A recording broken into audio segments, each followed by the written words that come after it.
Good morning, good afternoon, good evening. Welcome back to our show. We are Option Forward. I'm your boy Drew. I'm always joined by the second half of the show, GQ Nesto. How you doing today? What it do? What it do? I'm good. You feeling well? Hell yeah. Energized? Yeah. It's the glasses? Yeah. And the mustache? Yeah, you know what I mean? Tapatio. You know what I mean? Let's For go. sure. And ladies and gentlemen, today it's an honor and it's a pleasure. We have a very, very special guest. There's a saying that I hear sometime of what's meant to be will be. All right, we have someone today who is going to speak with us who is that will be. You know, he's defied all odds and he's making great strides in what I consider in this industry. Ladies and gentlemen, no other ado, welcome to the show, Mr. D-Lo Lewis. How you doing today? Thank you. That was a hell of an introduction. Thank you, man. Glad you guys can have me, for real. For sure, man. How you doing? How you feeling? I feel good. I feel energized. I got a long day, so I got some rest last night, and I'm ready to rock and roll. Okay. What's the first thing you did this morning when you woke up? First thing I did, actively outside of the house or In-house. In-house. First thing I do is get up on the side of the bed, and I kind of I won't say it's a prayer. It's more like a give thanks. And sometimes you be like, oh, I want to go back to bed, but then I realize, it's 1,000 other cats that would want to be in my position. Let's get it. For sure. Do you do like the affirmations or anything like that? Like I am the next Denzel. No, not even. Nah, I don't do affirmations. You know what is great, just motivation for me is I use social media. Like I scroll through, I have saved posts that just a bunch of affirmations, a bunch of positive things. I usually use that. I don't really do the affirmations on my own, really. I got a whiteboard that I'll put something up there that'll remind me, kind of. But other than that, I'll be keep it simple. Yeah, keep it real simple. For sure. Well, for those who don't know, I mean, I know who you are and what you do. Who is D-Lo Lewis? I'm Pebble's son. I'm as of right now, I'm a creative exec at Proximity Media. On the TV side, but I'm also a director, writer, producer. That's just enjoying life right now. Okay. And you grew up, you're from the Bay, right? Bay Area in the building? Yes, I'm from the Bay Area, Richmond, California, to be exact. South side. For sure. That's what's up. That's what's up. How was your, what would you say your experience was growing up in the Bay, versus those teachable moments? You know what I'm saying? Do you think your experience out there, obviously it had a lot of who you are today. Mm-hmm. So what kind of memories positive memories from those days, stand out to you? Positive memories? I want to say, in my eyes, I had a normal childhood. I went outside, played with my friends, went to school. I wasn't just the baddest kid. I did run with bad kids, though. So it was I always was self-aware. I knew better. I knew when we were doing something we weren't supposed to be doing. And my mama used to always remind me of that. She'd be like, you know better. And I was raised by majority of women, like my mom, my auntie, my grandma, and I was blessed to have my great grandma around, and I stayed with her a lot. So I soaked up a lot of game from a triple OG, and a lot of that sticks with me today. So I would say just the lessons from her are just so relevant right now to me. Even just the fact of she used to tell me never have nobody waiting on you. Always be on time. I'm telling you, she used to have me at practice and probably wanted 30, 40 minutes ahead. We'd just be sitting there waiting. And that kind of stuck with me. So my anxiety kick in when I'm late somewhere, I'll be losing my mind. For sure. Why you was here on time today, right? Oh, yeah. I mean. That explains that. Because I was like, yo, hey, shoot him a text, you know what I'm saying, just to make sure he good. And he was like, yo, he already here. I'm like, what? That's dope, man. I think it shows who you are as a person and in respect to whatever else is going on in the room. You know what I'm saying? If you showing up late and somebody prepared this wonderful presentation for you, and then it kind of is disrespectful. But you good though, because you was on time today. But also you kind of want to this is an old golden rule. You treat people how you want to be treated, because the next time around it might be a situation where I need you, and that's kind of how I look at things. Nah, that dude was late. Yeah, people think about those things. You know what I'm saying? So it's real. Okay, I came across you by listening to your podcast on Proximity Media, and I know you go into the story because I told you I didn't want to focus on that while you were here, but you had to sit down for a little bit. Yeah. But one thing that stood out to me is you mentioned that while you were sitting down, taking that knee, you was researching and reading and educating yourself, and you began to understand the stock market and things like that. How important was it, for you to develop an understanding of things that maybe you didn't have time or the attention to necessarily do when you was out? Well, to be honest with you, it came from I won't say a place of boredom or I just didn't have nothing to do, but it all started like maybe 2 years in when I actually took accountability, meaning like the first couple of years I was just wilding outside on the yard with my partners, losing time, doing, just normal prison stuff or whatever. And I'm from Richmond, so I belong to a group that they're pretty active, you know what I'm saying? So it was that point of like I had to realize I didn't have life. I wasn't gonna be here forever. Like, and OGs would really tell you that, be like, you just passing through. I'm gonna be here. Like, you need to focus on what you're gonna do when you get out. And having several of those conversations, shout out to my OGs, where and like you need to figure something out. Like, unless this is what you want to do. And I ain't gonna lie, I felt like I was too fly for that shit. So it was like I got to figure something out. So you go through phases. Like you go through phases of, okay, I'm gonna do this, and you get excited about that. But then you realize, like even with the stock market, I was taking classes, reading every book I can get my hand on, summarizing books, the whole thing. But how much trading could I really do, in prison? Even though I know a cat that was doing it, which is why I won't get into all that. But because he showed me, and it was crazy. But I wasn't, privileged as he was to take advantage of that. But it gets frustrating too, because you can't really do what you really want to do. So I was like, okay, what's the next phase? Real estate. And I just read every book I could on real estate. But how much, what kind of house can you buy from here unless you got somebody, doing your thing on the outside? And then it went to like franchise, and it was just a bunch of tools that I kind of like felt like I was just stuffing in my toolbox. And But it's at the end of the day, it's frustrating because you can't act on it. But then you have to take accountability. The reason why you can't act on it because you got yourself this X amount of time in here. So your best bet is just to keep sharpening those tools and keep going. You know what I'm saying? For sure. And you're big on that. GQ Nesto always talks about like taking accountability, man. Like, you want to chime in on that? Well, yeah, man. Like, shit, man. It's honestly, I just hearing you talk, like, I get the chills of it because I'm native myself. I'm a Bay Area native, Oakland, 73rd. That's what's up. I mean? So, like, I was having a conversation with him like a while back about, they did that documentary, East 14, right? Yeah. And I don't know, did you watch it? Yeah. So like I was telling him, like, I mean, I sounded kind of a little corny and everything, but I was just like, man, like that shit hit. You know what I mean? That's like that film, like it touched certain points that I don't think like a lot of people understand being from the Bay Area. Yeah. Like it's a whole different culture, right? Yeah. And you're against all the odds, and just being able to overcome them.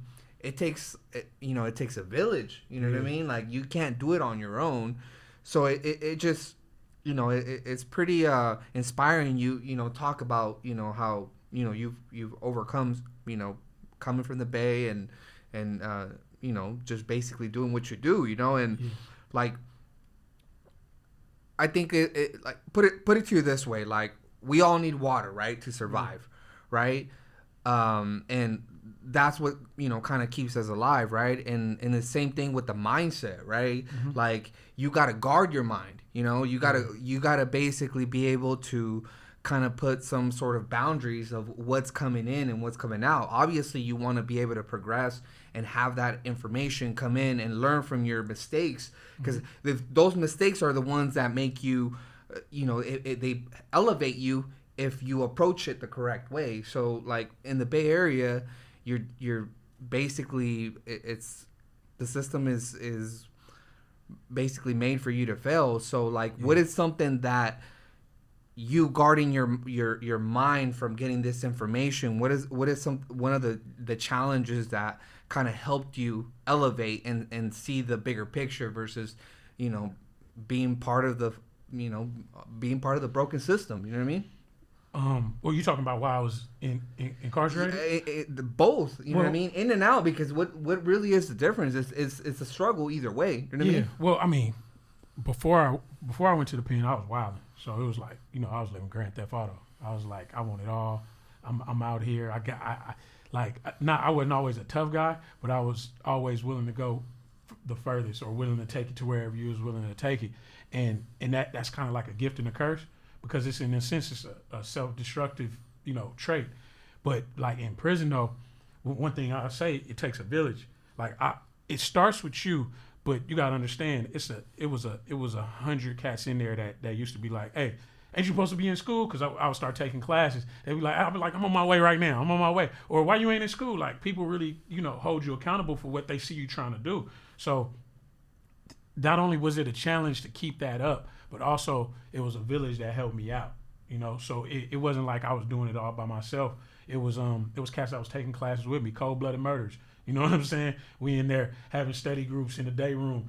We might be on bullshit like earlier, but hey, we gotta get to class today. We got to take this final. We got to study for this. Because people always assume it's just like we just in there animals. No, we living in there. It's just that's our world at the time. So you gotta take advantage of it and make the best space that you can for who you mess with and who you love and who you care about in there. And I think it's the challenge is forgetting about, not necessarily forgetting, but not holding yourself like hostage to what you were.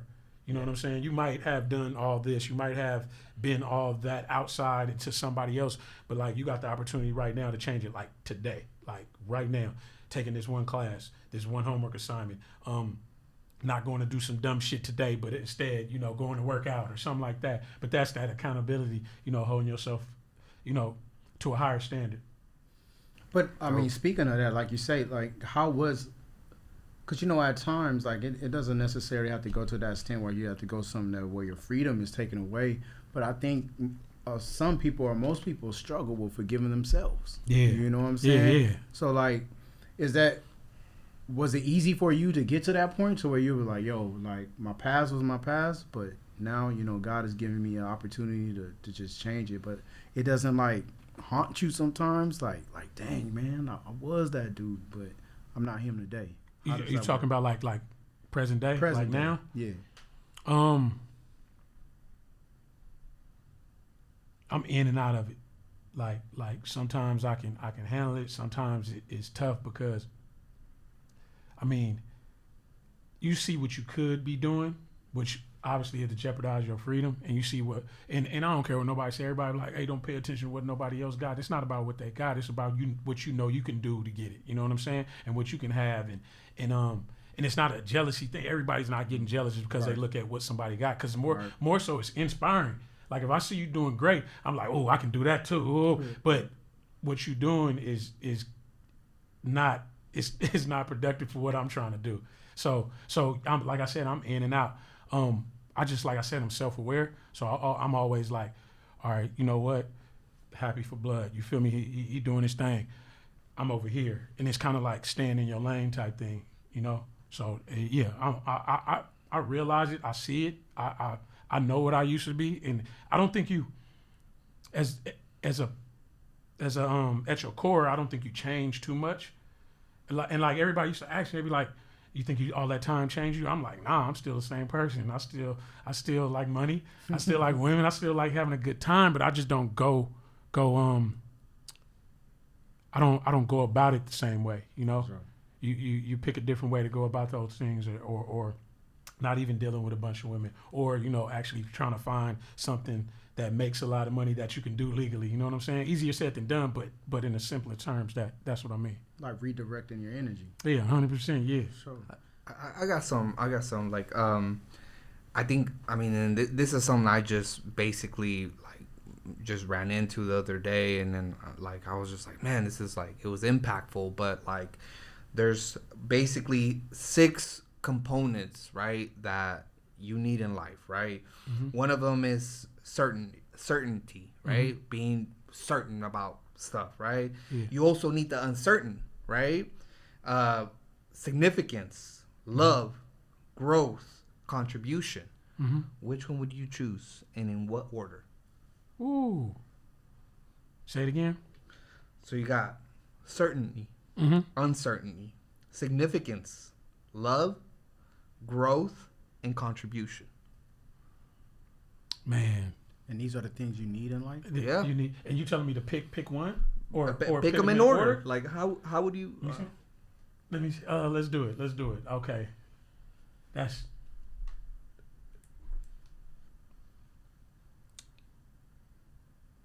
Love off top. Unconditional love.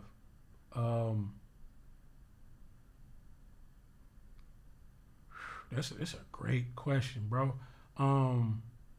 Love, certainty, growth, contribution, and uncertainty. And what's the slash on the uncertainty? Is variety. Right. Okay, got you. I would think that's the lowest on the totem pole, because I mean, as a black man in America, I need to be in control, not necessarily in control, but I need to know where the hell I'm going. You know what I'm saying? I can deal with the uncertainty of the thing that I'm the thing that I'm putting my energy towards. Right. Like, you know, I don't know if this movie is going to be a hit. I don't know if this job that I'm taking, it is going to take me where I need to go. But I'm going to take this job. I am going to make this movie. You know what I'm saying? So I think it's in that order. Dope. That's dope. Well, good job, man. You're doing good, man. You're doing good. Okay, so D-Lo, Mm-hmm. hustler, you know what I'm saying? Outside, getting his thing, sits down, takes a knee, Mm-hmm. comes out. Now you align with proximity. Mm-hmm. What was that process? I know we spoke about it, but Yeah. stepping outside from day one to where you are today, how did that even come about? How does that even happen? I mean, so you know, my one of my closest friend, Ryan Coogler, who founded Proximity, one of the founders of Proximity, with his wife Zinzi Coogler and Sev Ohanian. That process started while I was in, because bro used to ask me like, what you want to do when you get out? That's the famous question for everybody. And you know, you can have a plan till life punch you in the face. You know what I'm saying? And I was, like I said, I'm super self-aware. I was like, bro, I don't know yet. Like, I really don't know. I'm just trying to get through this last little couple years, you know, this Groundhog Day, you know what I'm saying?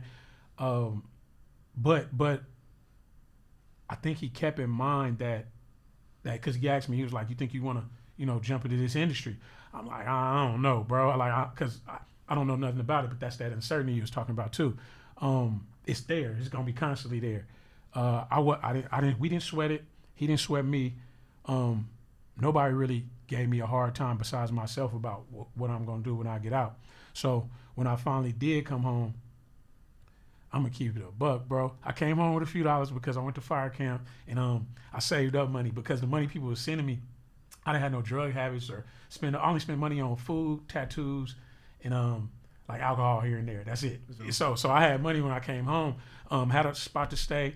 Shout out my partner D Money, my cousin Kenny. They had me a apartment ready to go. So the foundation, which is super, super, super important. I do want to mention that for cats coming home, whether it's a couch, just a roof over their head, somewhere where they can, you know, get their mind together to, you know, take the next step. But I was blessed, obviously, with folks around me, and you know, with the mindset of, hold on, I have to have some stuff when I get out. You know what I'm saying? Just period.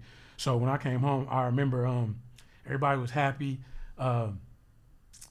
Like for a day, and all of a sudden everybody left and went out of town. So I was stuck with my partner. You can use my car. So I had a car, and I was like, all right, I need to go.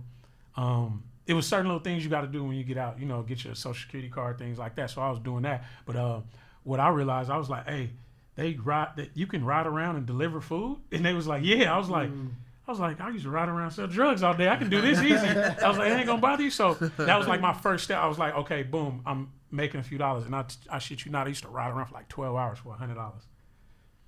I swear to God on my mama. My partner Mickey, he in Africa right now, he in Ethiopia. He used to stay on the phone with me the whole time. Because I'll be delivering alcohol, I'll be delivering food to crazy people. And I should write something about this, but that shit used to be wild. But that was like something that was a stepping stone.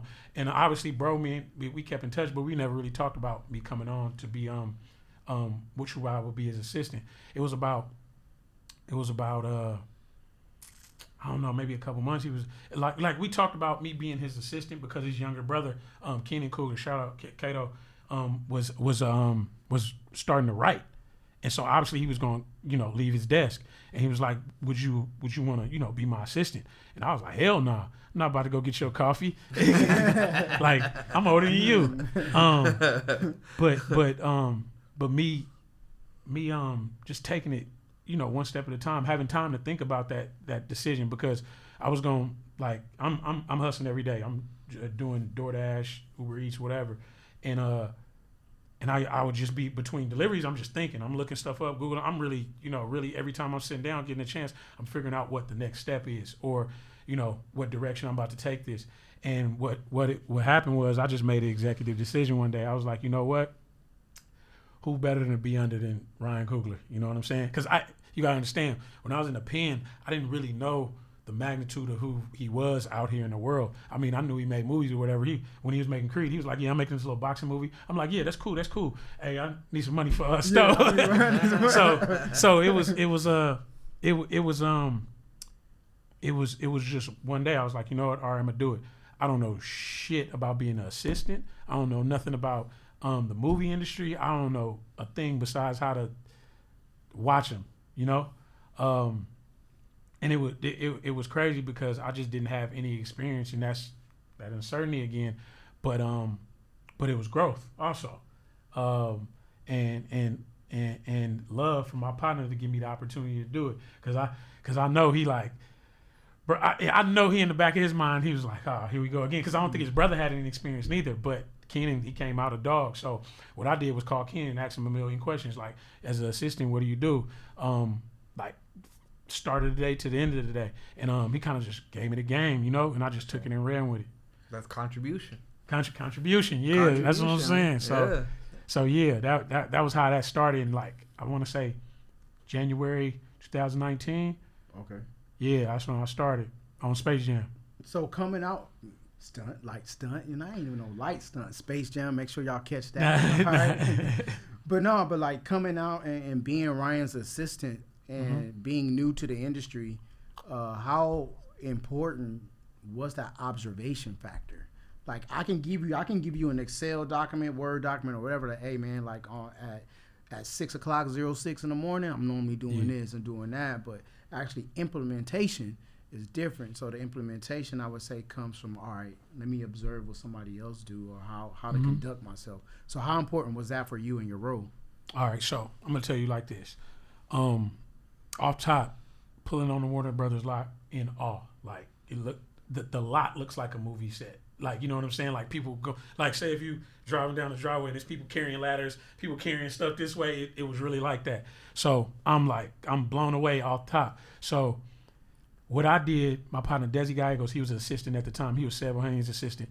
I watched him closely. I seen how he moved. I seen how he reacted. I seen what he took care of. I seen, everything he did as an assistant. And I just, kind of copied what he did. And then when production started, that was when I went in. Like, bro, me and him had a talk, and he was like, I need you to get in there. Because I'm going to be real. During Space Jam, he was in and out. He was a producer. So I was there on the ground the whole time. And he was like, I need you to get in there. And I didn't understand what he meant by get in there. He was like, get in there. He was like, get in there. You got the green light to go wherever you want to on that set and ask any question. He shouldn't have told me that. Man, I tell you, I literally asked every question you could possibly ask on that set. Every question. I'm talking about, I'm in producer's village. Hey, what's that? What's that? What's that? So what'd he do? That just became my daily thing. And it got around set to where when I come on set one day, they be like, D-Lo, hey, come here. Look at this. And then it's like, yeah. So I'm talking about from the DP, camera department, director. I was in there. I just asked a million questions. I mean, some things I held on to, some things I remember, some things I couldn't. But it was all super new and interesting. So that kind of like that was my superpower, that I didn't know shit. Okay. Now, speaking of that, walking on the studio, You know, we know stunting on them, Space Jam. That's not a stunt. That's just a stunt. That's a stunt, man. It's just what happened. Bro. Come on, it's perfect timing. I'll tell you that. Look what God did, bro. That's a stunt, bro. Okay? God did. You know. So we got Space Jam. Yeah. We got Judas and the Black Messiah. Mm-hmm. We got Black Panther. We got Creed. Yeah. All of those projects that you were involved with. Which one do you think you learned the most about yourself? It's a hell of a question. I'll say this.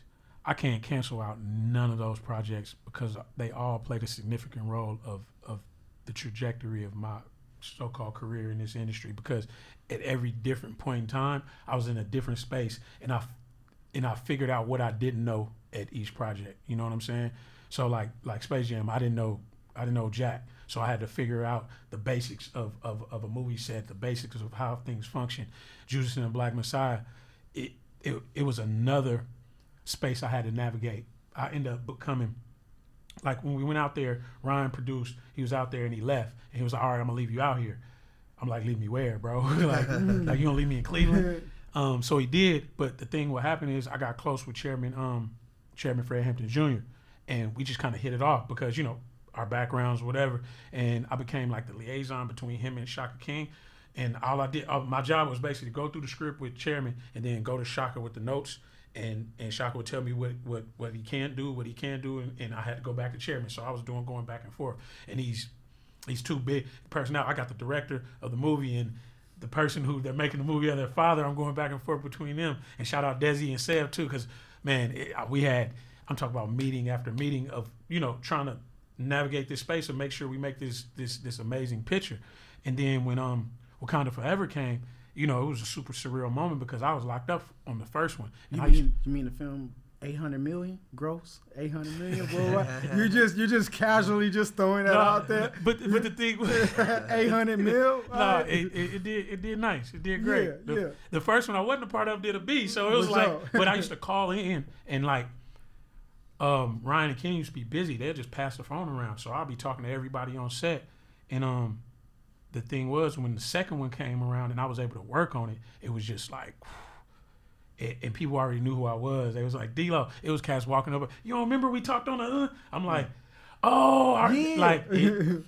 that was probably the craziest thing of more people knowing you than you would know them, but you would know them by voice. Okay.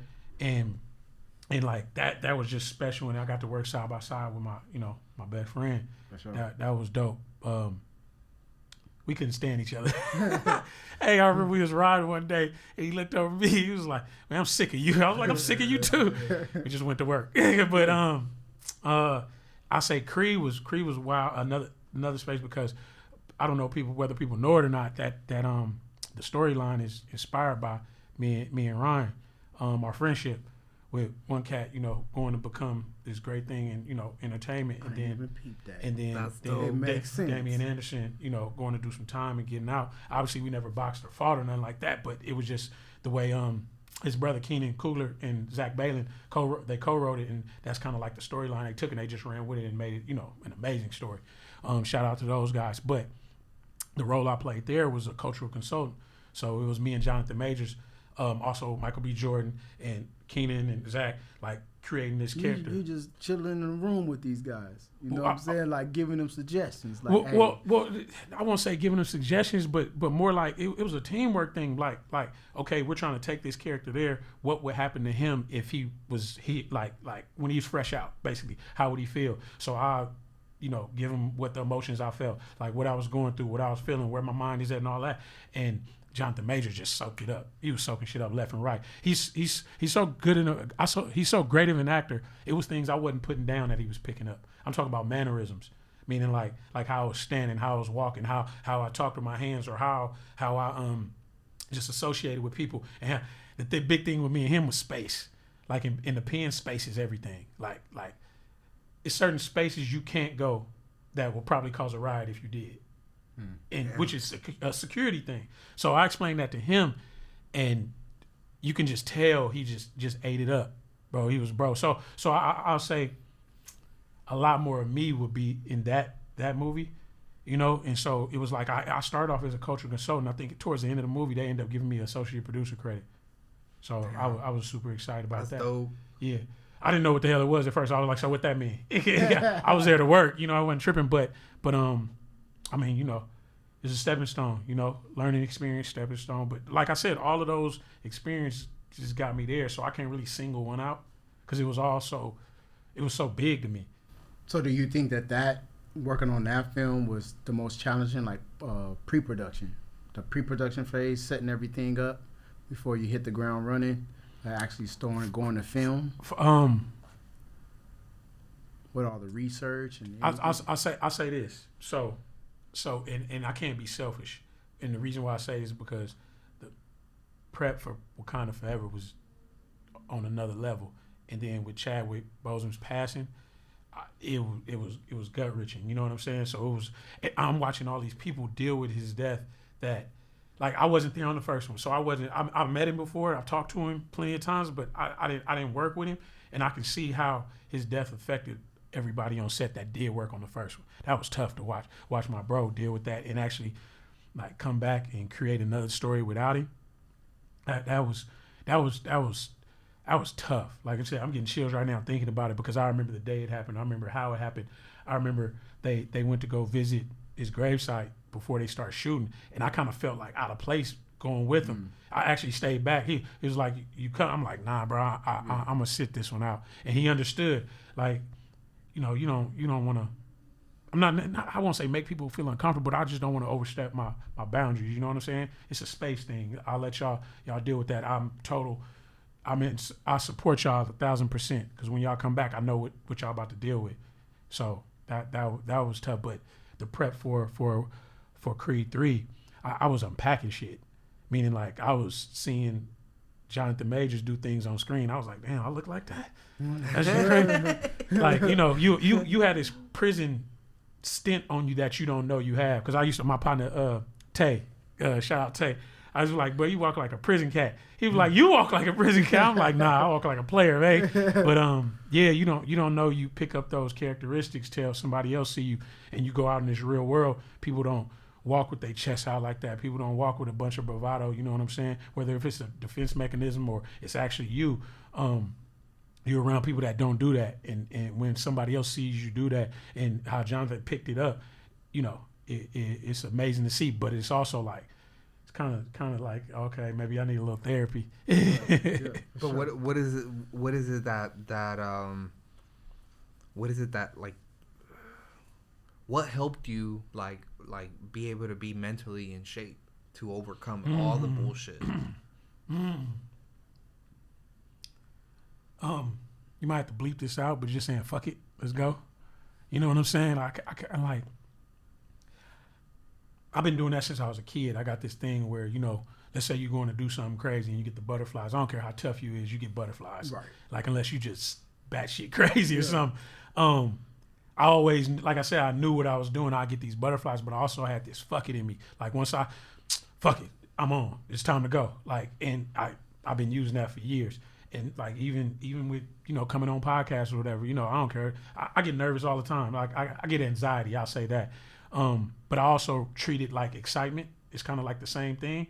When you get excited, your palms get sweaty. When you get excited, you get nervous. So I kind of say, oh, no, I'm just juiced. I'm excited. I'm ready to go. So it's kind of like me giving myself that pep talk of like, come on, let's do it. Fuck it. Let's rock.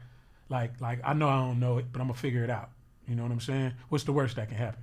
Somebody be like, hey, you got it wrong, and then tell me how to do it. Then I get it right.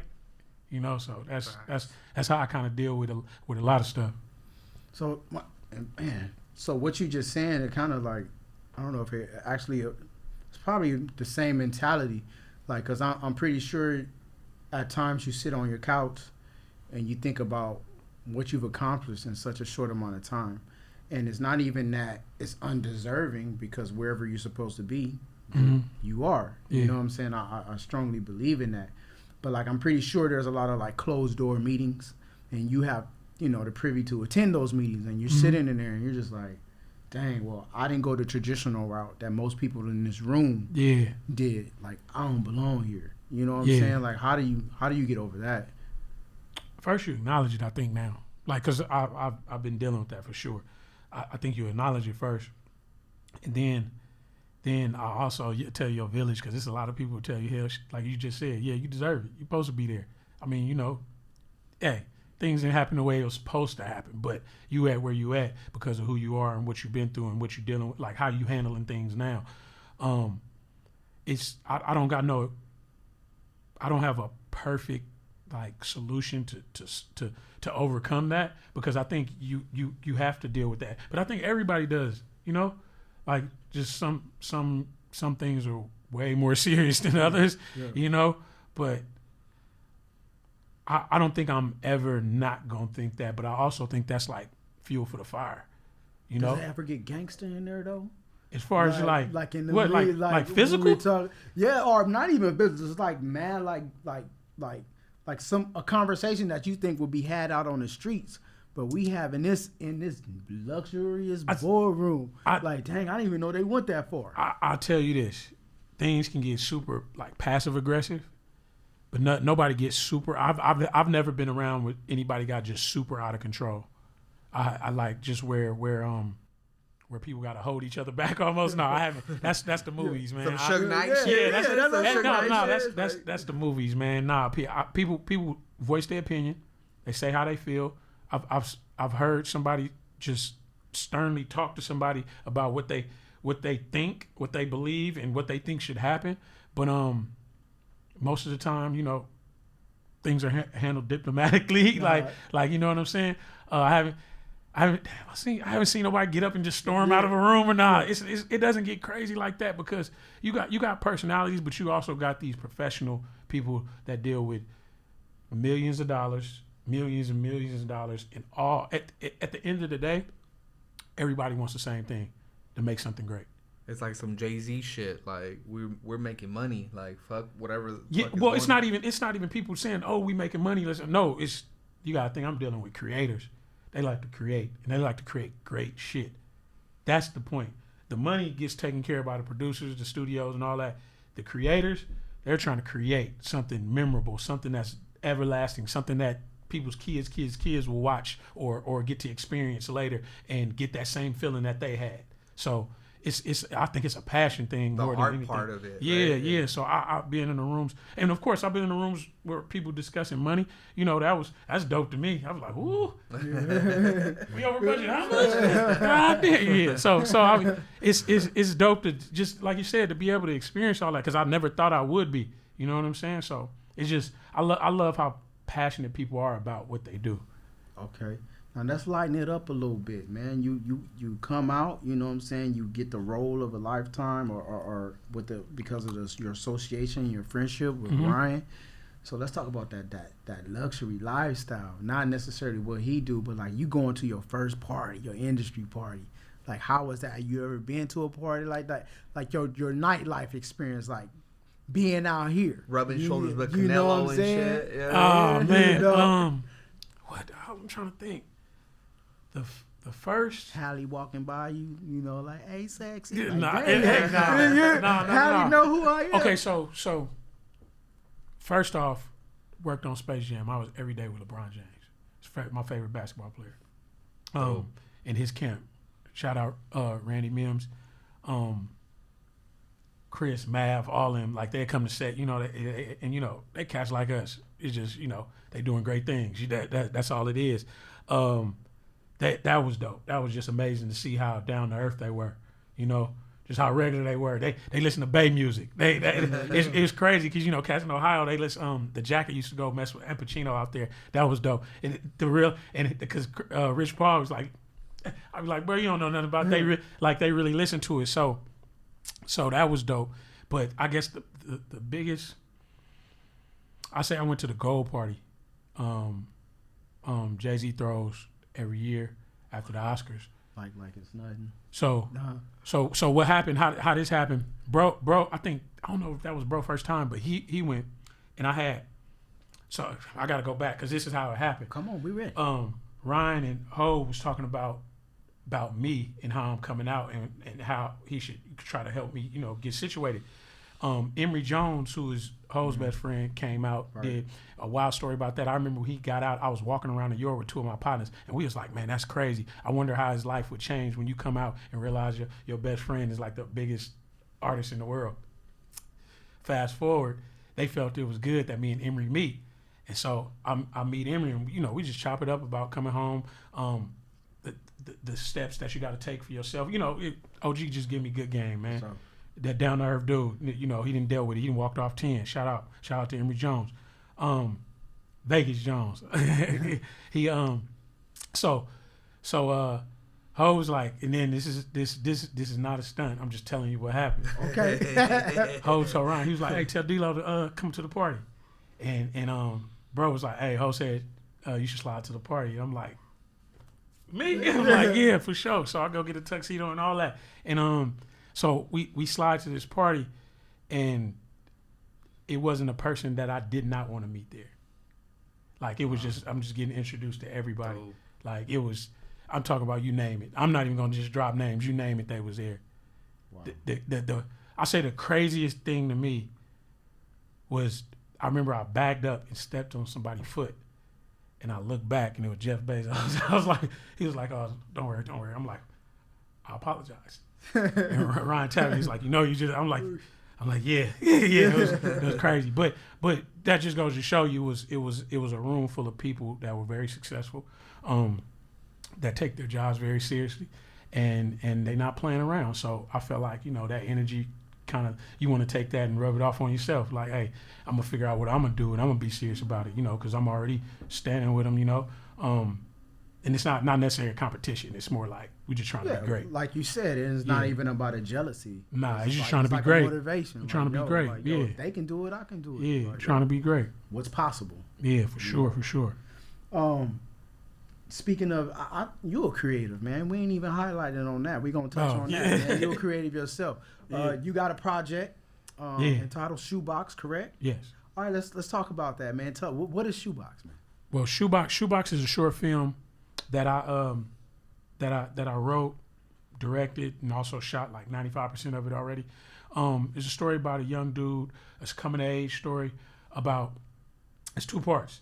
It's about a young dude who suffers abuse from different spaces of life. I'm talking about outside, friends, pops, whatever.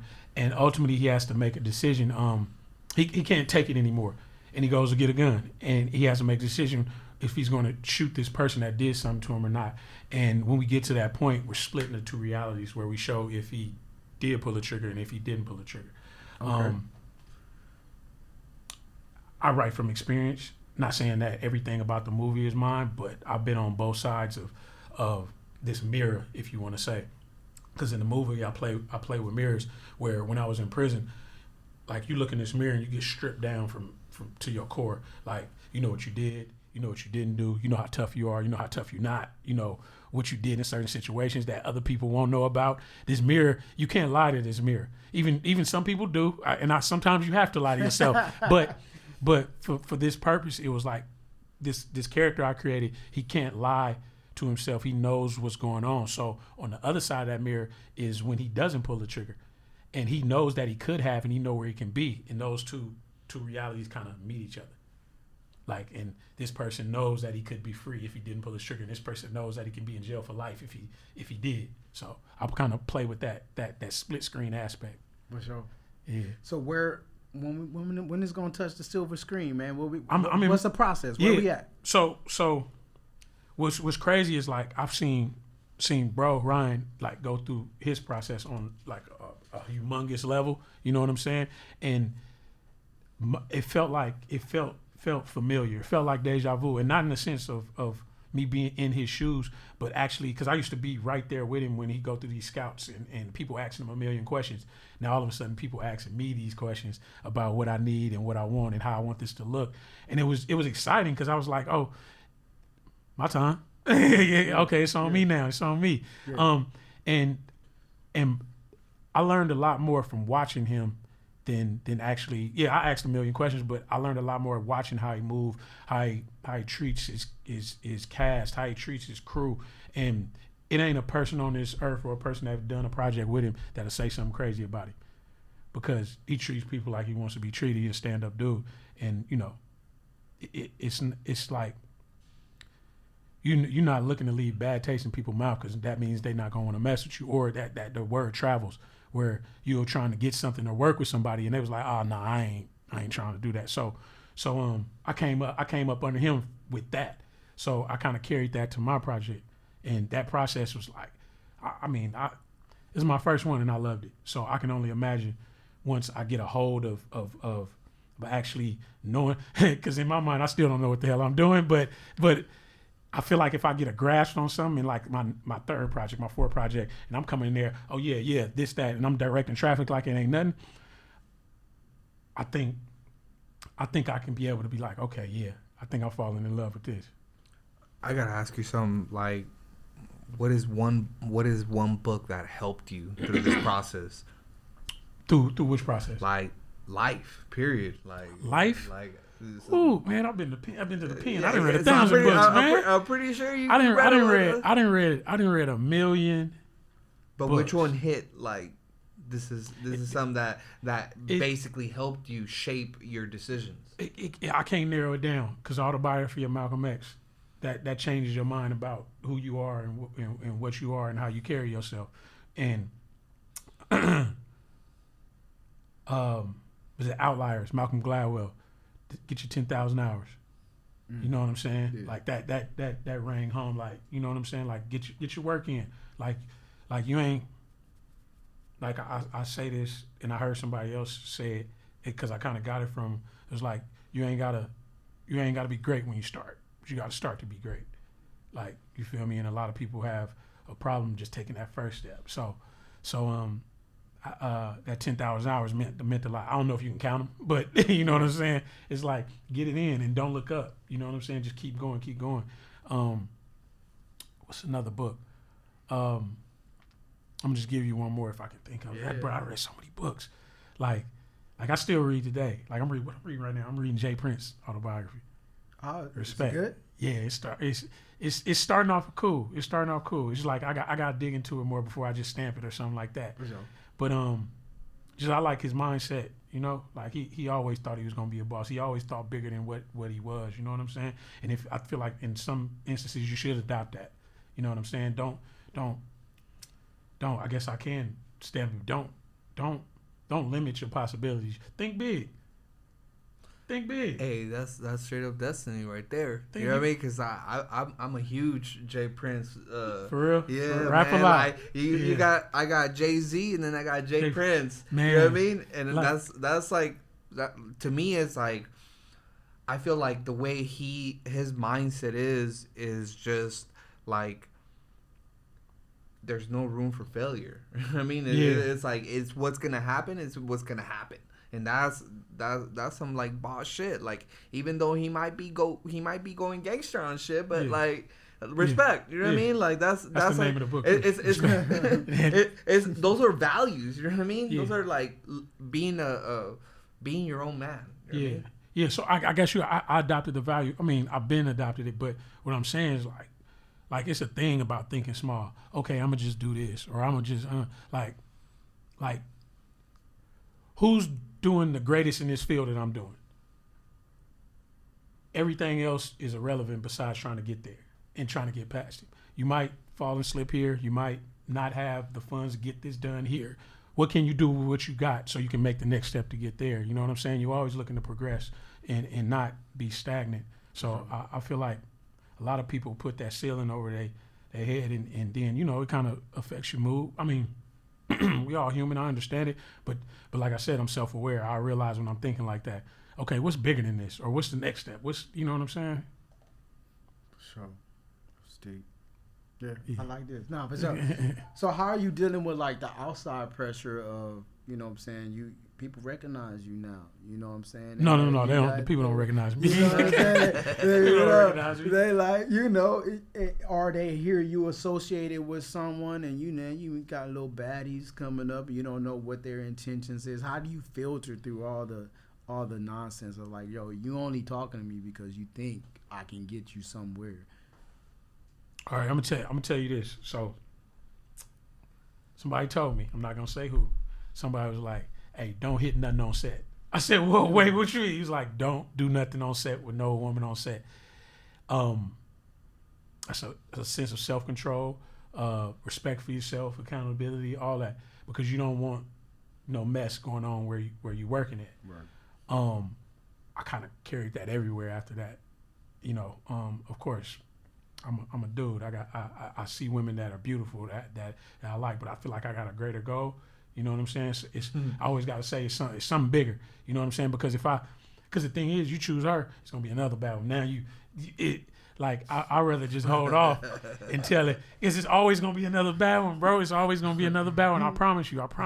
Because and somebody told me that, I didn't believe until I seen it, because I'm going from project to project. I'm like, yeah, he was right, and I followed that rule about not doing it while we're working or whatever, while this production is going on, and it just plays better for you. So you just wait till it's over.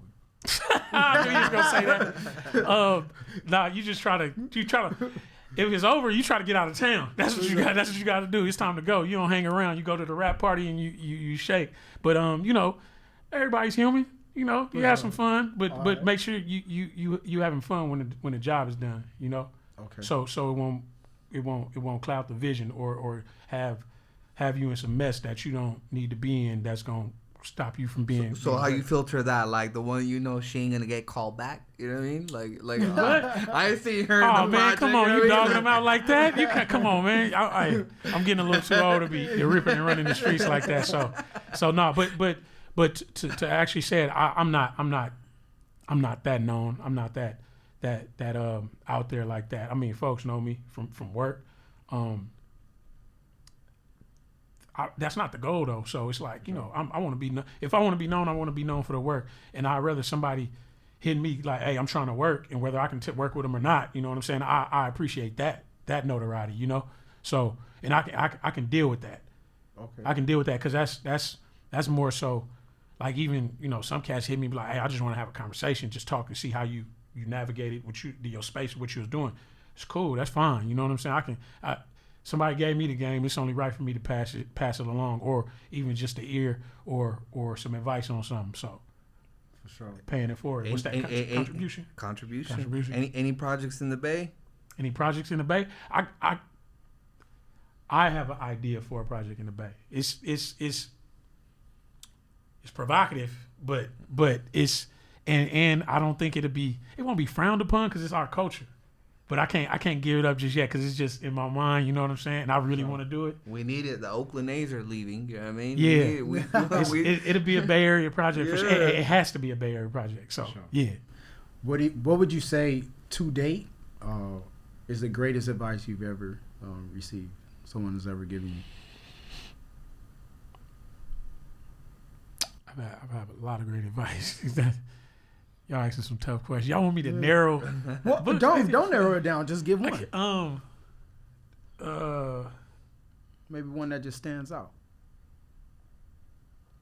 Like I said earlier. 2, treat people how you want to be treated, and you got to start to be great. You know what I'm saying? For sure. 2, those stick with me. Them always, like, I'm always trying to walk in a room and give respect and get respect. You know what I'm saying? Because that shit goes a long way. And man, I take pride in walking in a room with people of color and they knowing I got their back. You know what I'm saying? Knowing that, like we say, I see you, bro. We might not even say nothing, but I see you for sure. Like I'm not here to step on your toes. I'm not here to backdoor you. None of that. All these folks might be, but it's kind of like an unwritten rule. And somebody told me that, and I was like, okay. I'll take pride in doing that. For sure. Now I got this hypothetical question for you, right? I know I sent it over to you, right? So one of my favorite movies of all times is Boys in the Hood, right? Mm-hmm. There's a scene in the movie where Doughboy and Trey, played by Monster and Chris. Played by Cuba Gooding Jr. and Ice Cube, right? They dipping in the low, going to look for the opposition that just took out Ricky, right? Mm-hmm. There was a point in the scene where Trey asked to get let out of the car, right? He didn't want to go no further. At first, he was down. He was 100%. I'm on board. Yeah. He has to get out of the car. If it was you who wrote that script, would you have written it for him to stay in the car and go ahead and complete the mission? First of all, I'm gonna just tell you the truth. This is a disrespectful question. Cause shout out RP or the OG John Singleton. Cats don't realize that he indirectly raised a lot of people through cinema. Me and Keenan talk about that all the time. I wouldn't touch that. That is perfectly written, because you got to think of all the doughboys in the world and all the trades in the world. It's a lot of people that relate to both, and it's people that you can even use that as some game. It's some people that get out the car, some people that stay in the car. You feel me? And wherever that car goes, you gotta rock with it. And when you get out that car, you got to deal with it. So I wouldn't mess with it. That was perfectly powerful. Written. Yeah, because I mean, like I said, we got both of them type of people where I feel like I done been both before. You know what I'm saying? So I wouldn't touch it.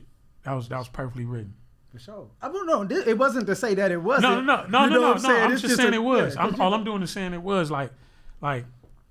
I love the question. I think you should ask everybody something like that, because like it's about perspective, you know, and then it's about dealing with what decision you make, just like Shoebox. Right. Because we got to wrap it up soon. But like it has been times to where he'll be like upset, and then he'll be like, and if I'm not in line with him, like if I'm not upset at the same situation he'd be like, yo, you supposed to be my bro. You know what I'm saying? Like whether I'm right or wrong, we rolling together. We going down in flames together, or we going up to heaven together, whatever way. That's the dynamics of a relationship regardless. You know what I'm saying? Your partner, your brother, your sister, whatever. I think that's just how shit go. Of course, you're supposed to feel like me, but somebody got to be.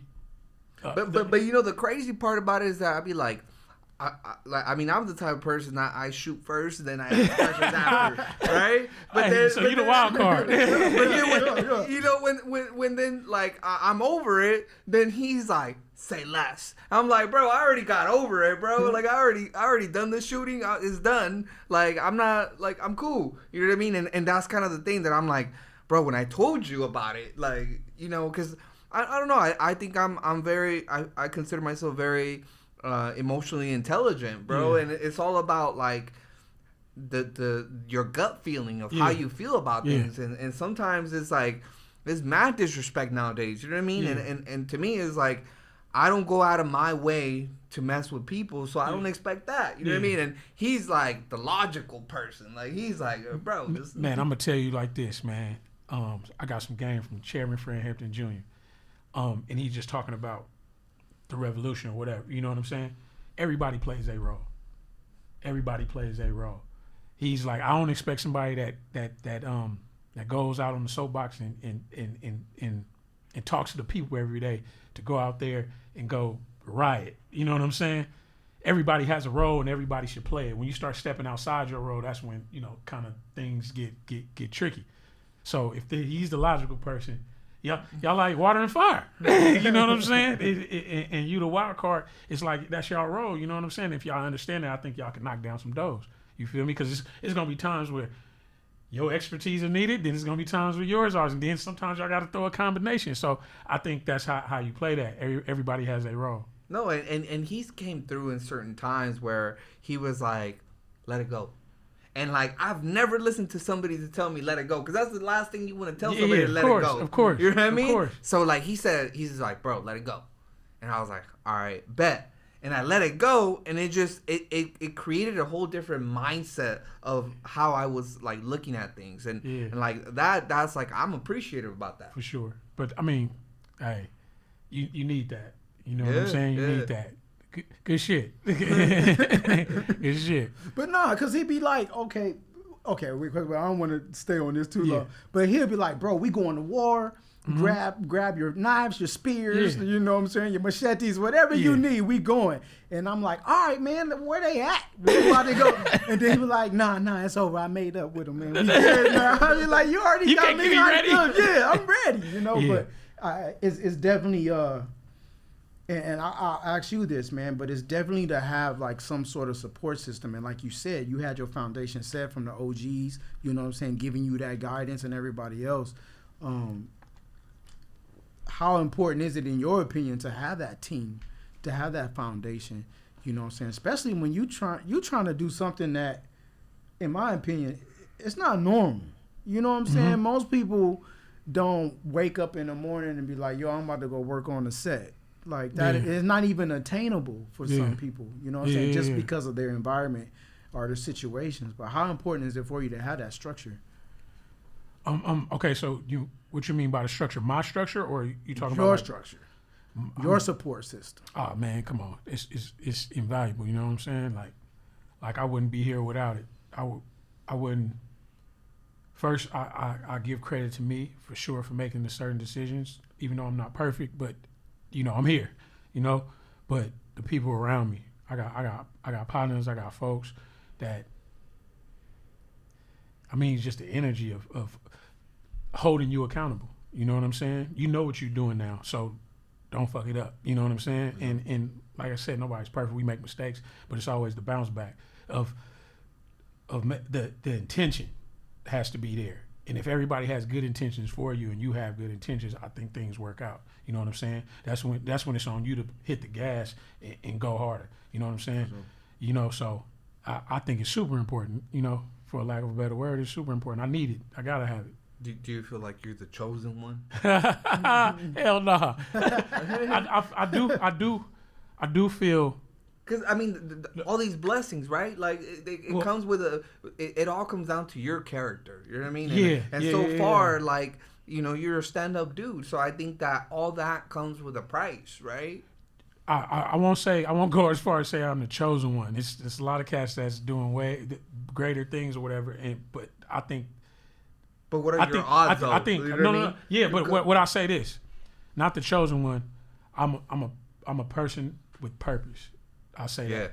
You know what I'm saying?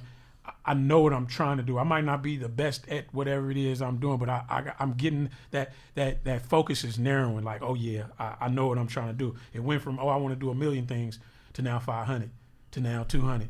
Now, once I figure out like I'm good at like 3 things, I'm gonna run it up. You know what I'm saying? So I think it's purpose more so than a chosen one. Like LeBron the chosen one, he the chosen one. Nah, I purpose. You know, once you figure that out, because the thing is, all your energy is focused on that.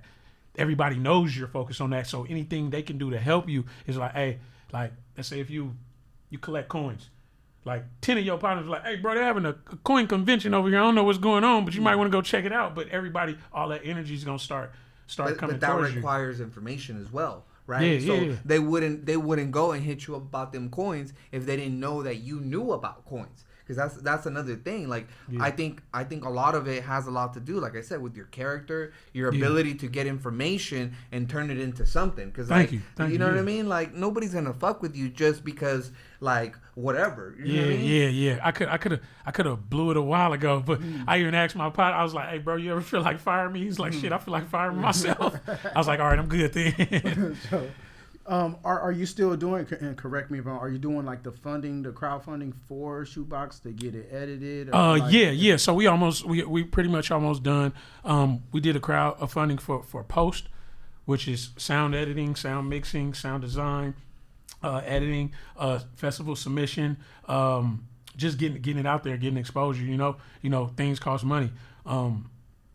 I spent a lot of money on it, so you know. And you're still doing it, right? Yeah. We got put that if people are interested in trying to help you. It's an Indiegogo campaign. You can go to Indiegogo.com and type in Shoebox and you'll find it. Basically, it's a all black thing with a yellow print that says Shoebox. You'll see my name on it. If anybody want to donate, I want to thank everybody that already donated. I had to kind of get out I had to become uncomfortable because I felt like it was begging, like the GoFundMes and things like that. Because I feel like people that needed more, like should get it. Like the people that, you know, bills, doctor bills, people that go through crazy, you know, accidents. But I also realized like, hey, you trying to do something here. You know what I'm saying? There might be people out there that want to see you do it, and go ahead and put yourself out there. So, I stepped out of my comfort zone to do that campaign, man, and it was tough too. It was tough. It was tough. It was tough. But I'm super proud that I did do it because I created a video where everybody got to see me explain it and explain why this is more than a passion project. You know what I'm saying? If there is a thing, I think it is. You know, so. For sure. That was dope. I appreciate you letting me plug that. I wasn't even gonna do it. I got you, bro.